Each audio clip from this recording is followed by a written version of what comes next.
যুবক, যৌবন পাইলা এটা বিষয় না, যৌবন দিয়ে আল্লাহ পাইলা কিনা এটা বিষয়। দারিদ্রতা বিষয় না, দারিদ্রতা দিয়ে আল্লাহ পাইলাম কিনা এটা বিষয়। সৌন্দর্য বিষয় না, সৌন্দর্য দিয়ে আল্লাহ পাইলাম কিনা এটা বিষয়। ধন বিষয় না, ধন দিয়ে আল্লাহ পাইলাম কিনা এটা বিষয়।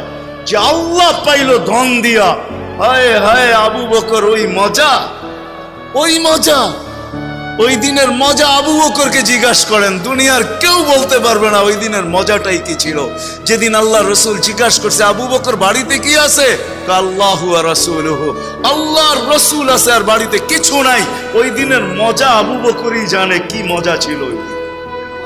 কিছু মজা ওই ব্যক্তি ছাড়া আর কেউ জানে না, এটা ব্যক্ত করা যায় না, ওইটাও মজা ছিল। আপনি বলবেন এটা আবার কি মজা, বাড়িতে আল্লাহ আল্লাহ রসুল আছে, কোনো বস্তুই নাই, এমনকি গায়ের কাপড়টা পর্যন্ত নেই, আপনি কি বুঝবেন? হ্যাঁ, নাবালেকরে প্রেমের কাহিনী শিখায় কোনো লাভ নাই, ঠিক না? কেউ প্রেম বোঝেটাই কি, ঠিক না? আল্লাহ যে পাইছে আর যে পায় নাই বহুত পার্থক্য। আবু বকরকে জিজ্ঞাসা করেন এটার মজা কিছু,